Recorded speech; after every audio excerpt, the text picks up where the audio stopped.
Welcome to Waypoint Real Talk, where we discuss real estate and your home. Let's get started with your hosts, Aaron Shishilla and Austin Heinz.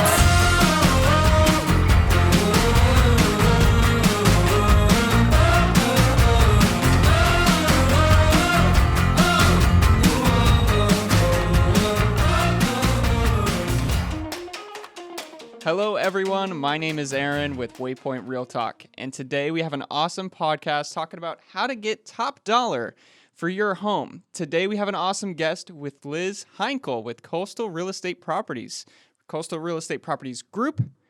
Coastal Properties International Group. Awesome. Thank you. Yeah. Well, so tell us a little bit about yourself. Hi, Aaron, and thank you for having me today on the podcast. I am a residential realtor in beautiful downtown St. Pete, and I also live and work on the island of Tierra Verde, which is nearby St. Petersburg. Been working in the St. Pete, Tierra Verde area for the last 8 years, and prior to that, I lived in Orlando with my husband and family. Nice. So you started, what is that, 2012? Yes, 2012. But I've had prior experience in other parts of, like back home in Mississippi, I was a realtor too. Oh, really? Second time around. Nice. Cool. Mm-hmm. So now you're in St. Petersburg in Clearwater area. Mm-hmm. And I've seen your posts on Instagram, and you're absolutely kicking butt from what I see. Thank you. Yeah. Yes. So that's really awesome. But today we're talking about how you help your clients get top dollar for their home, right? And it's all about staging the home properly, what they can do to prepare to bring their home on the market. Is that correct? Yes. Nowadays, especially with HGTV, it's important to plan your listing. Don't just throw your home on the market with a few pictures. Even though the market's hot, you want to get top dollar for your home. And to do that, it's important to declutter, depersonalize, and stage your home as if you are the buyer going into your home, looking to buy your home. Would you buy your home again? With what I've done to it, probably not. Okay, so let's get into some of your tips. And even with, today's market, you're saying to get the top dollar in today's market, you can do some of these items to prepare your home for getting on. So what right now is going on with home staging? What do you typically see? What do you typically recommend immediately out of the gate? Immediately out of the gate, you need to declutter and depersonalize. A lot of people accumulate a lot of stuff. It's the fabric of their life. As their family grows, they add more items and things. And when you're staging, you start with the basics, cleaning out the closets and the drawers and pulling out that extra chair that's kind of crowds and clutters a room. You have to be able to have better flow in your house. Once you get that done, then you also have to start from the sidewalk looking at the front elevation of your house, because the front of your home is the first impression on the MLS. When you look at Zillow, Realtor.com, what do you see first? You see the front elevation of the house. So if you have your kids' toys strewn out in the front of the house, or you have dead plants, that's what people are going to see first. So clean up your yard, resod areas that are brown patches, plant new pretty flowers. If your house is a bold color, you may consider painting. It's a simple fix. Making the front porch or right where the door is attractive by putting maybe a pot of plants, or a water feature is a nice touch as well before you walk into the house. And then once you get into the house, then that's where if it's you have clean lines, you want clean lines, and even though the market's hot, if you want your house to sell quickly, you want to make sure that you stage it properly. So with depersonalization, when for example, you mentioned taking down family pictures, Yes. right? Why does those things like make that difference for those buyers coming in? What do they see in there that just makes the difference on, I want to buy this house and pay a little bit more in comparison to something else? That's a good question, Aaron. In my experience, if we all as families we put pictures of our families all over the place, and typically I see a wall of family members. What happens is a buyer comes in and they start looking at all your family photos and all your artwork, and they're not looking at the home and how they can see themselves living in your home. So it's as much as you don't want to take down your family photos and put away this really neat piece of art that you bought at the last art fair, it's important to do that. Your psychological mindset as a seller has to be to the next chapter of your life or to the next home. I've even had, especially younger families with kids and dogs, move out because for them it was too hard to continue to live their life and raise kids and their family living in the home when you're constantly trying to show their home. Right. That makes a lot of sense, and I like what you mentioned there, specifically the buyer walks in and they can't see themselves in the home. They see the other seller living in the home, so it's really hard for them to envision themselves being there and saying, oh, this is a really good fit for me. Moving on, what's the biggest challenge you face in listing a property? So you have these recommendations. You still, even with today's market, you recommend that people are doing these additions to their home to get it for a top dollar. What are some of the biggest challenges you face? That's a good question. It's getting better, but the biggest challenge that I face is getting the seller on board, especially in a hot market. They think that they can just put it on the market and it'll sell in a week. But the homes that sell in a week are the homes where the photos, the first foray or entry into their home is through Realtor.com, the MLS, Zillow, and it's the photos. Mm-hmm. So if the homes that are selling in a nanosecond are usually the homes that look just as pristine and clean and move-in ready. That's the continuing to be the term. Everybody wants move-in ready. Well, then paint your child's pink bedroom a neutral color. Take all of the stuffed animals and put them in the closet. And make her room and put a white comforter on her bed to neutralize that room. And do that with the rest of the house. Talking about first impressions, you mentioned color, neutral colors. Now you have here specifically Tuscan tans and golds. Now is the time to lighten and brighten with whites and grays. So you mentioned painting those pink colors. What's the next step after they maybe neutralize some of the colors? Scaling back the furniture in the rooms. What I find is a lot of people even myself, my husband can't part with his great-grandmother's secretary, so it's stuck in my office in the corner, and one of my friends came over this past weekend who's an interior designer, and she goes, you need to get that secretary out of there. This is really crowding this room. So it's the overcrowding of rooms. Pull things out. And if you do not want to spend the money to get a pod or a storage unit, then put it in your garage. stack things, start boxing things up. Even include your kids if you have children. Have your children help to box up their things and make it an adventure.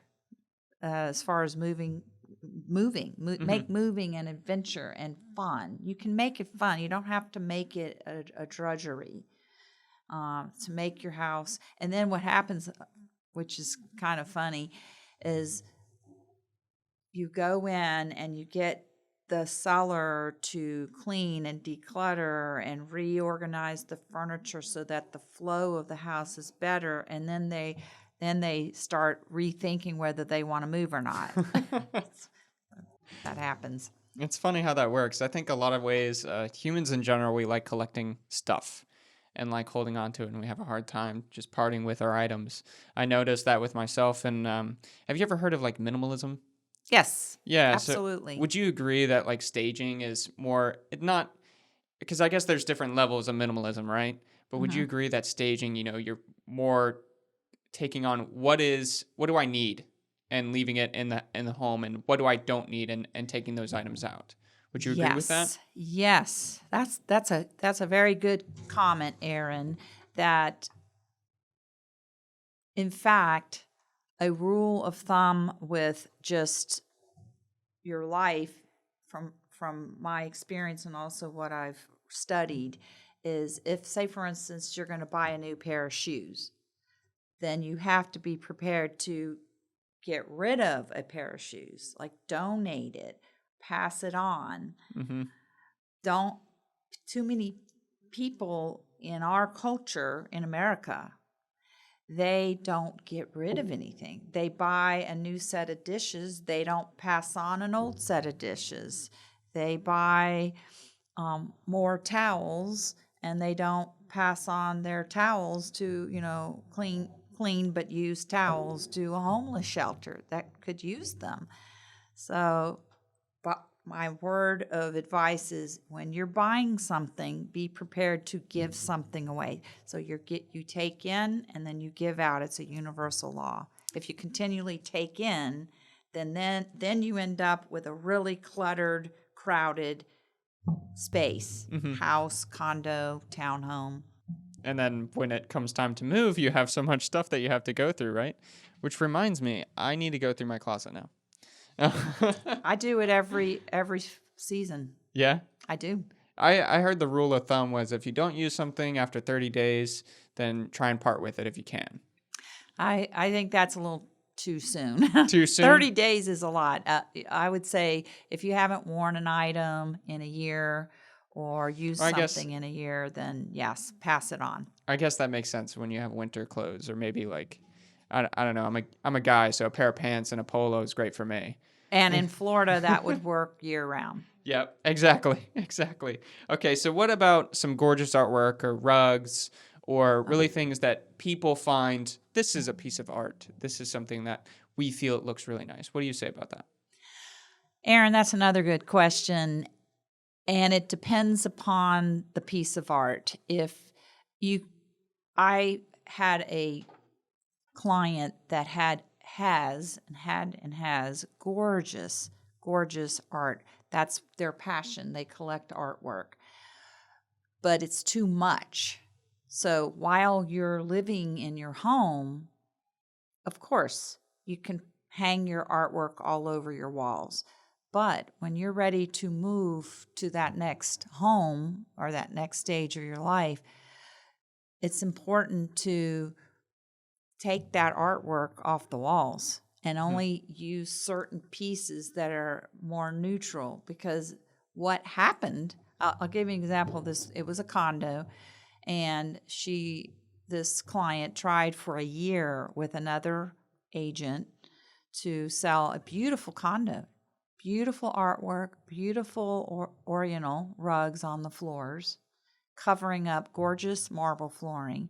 And so when people would come in to view the condo, all they did is look at the artwork and start discussing who the artist was, and they didn't notice the beautiful wood flooring, and there was a combination of wood and marble flooring, and they didn't notice it because the rugs covered up the flooring.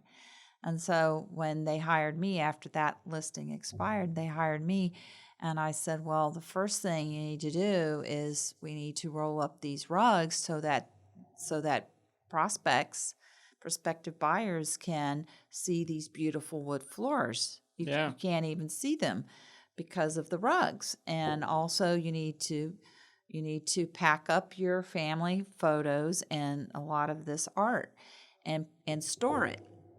And I really thought I lost the listing because she said, well, I don't know if I can do that. I'll have to think about it. And literally it was about a month and a half later, she called me and she goes, okay, we're ready to do it. And so they did. They purchased an air-conditioned storage unit, and they rolled up a lot of the rugs, not all of them, but enough to make me happy.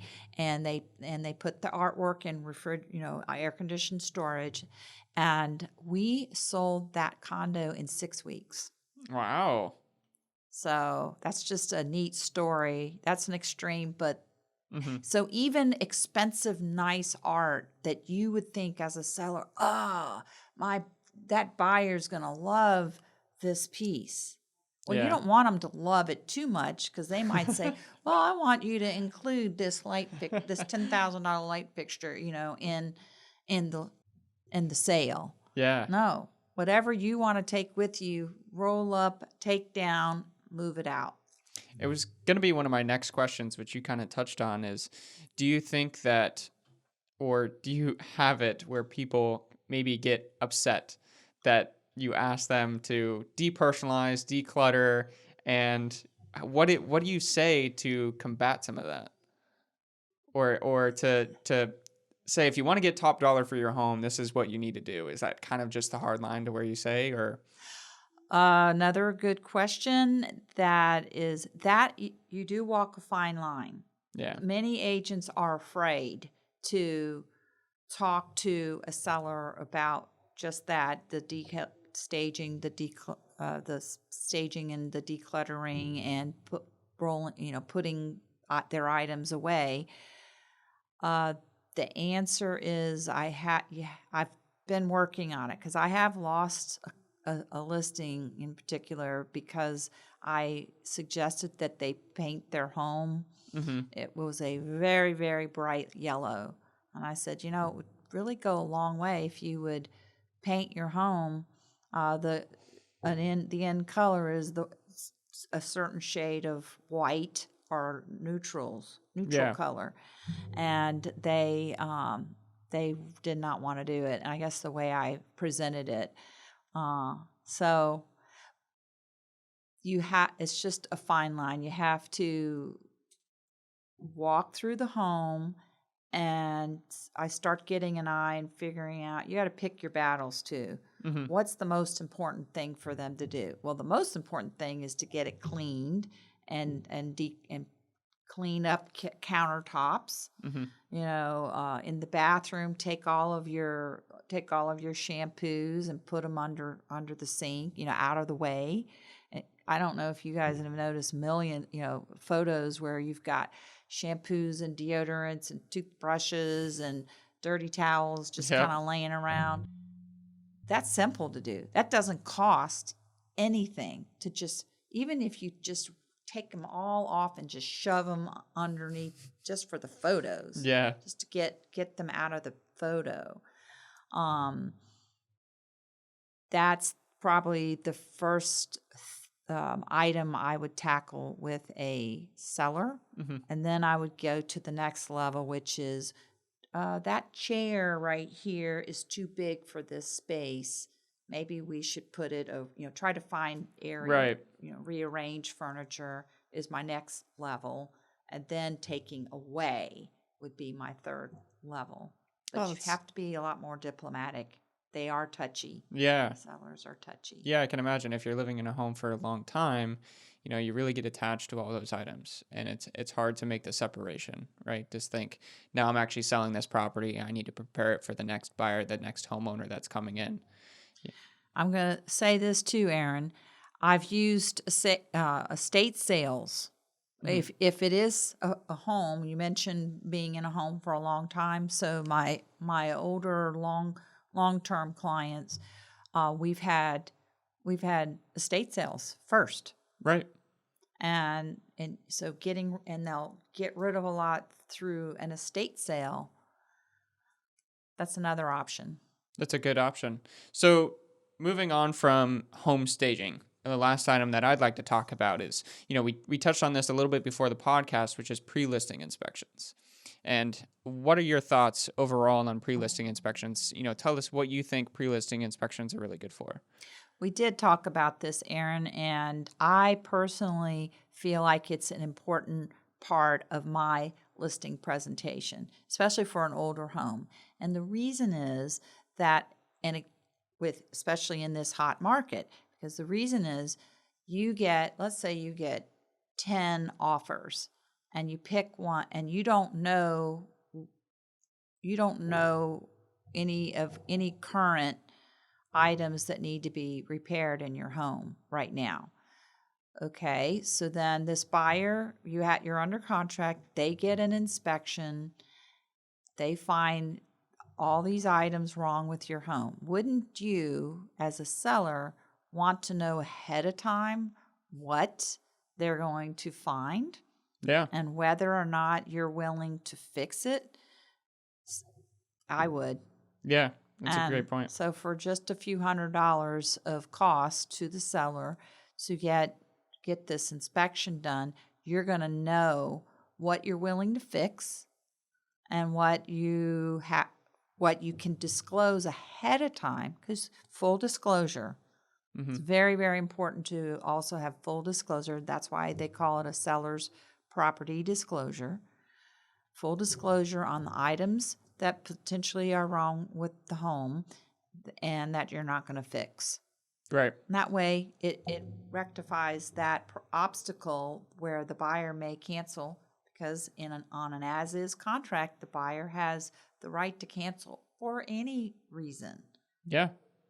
I mean, for example, you just think about the amount of time that you can save if you have that pre-listing inspection. You save somebody from canceling. Exactly. Right? I mean, what is that, like 3 weeks that you just wasted because... Couple of weeks. Yeah. And yeah, I mean, you can just change that just with the pre-listing inspection, ordering that ahead of time. So that's a really great point. Well, pretty much concluding here, did you have any other final thoughts for us, or? Just remember that first impressions are key, that you only get one shot at making that first impression. You only get one shot at making your home a wow. So go ahead and do the preparation work to it. That would be my takeaway, or my one last comment. Yeah, that's a great takeaway. One shot. Yeah, it's a great takeaway. You've had some awesome insights. Liz has been absolutely kicking butt out there in real estate. I've seen your Instagram posts, and the amount of properties that you're able to sell is really amazing. So where can people find you if they want to get in touch with you?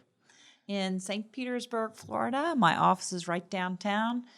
On Beach Drive, 238 Beach Drive, and I also have one out on Tierra Verde for those of you that live on our beautiful island of Tierra Verde. And my website is lizheinkel.com. How easy is that? That's pretty easy. Well, I'll link all of Liz's information down below in the description, or if you're on the blog, it'll be there as well. But thank you so much for coming out and sharing your insights with us. You're welcome. Really great. Yeah. It's been fun. Thanks, Aaron. Yeah, of course.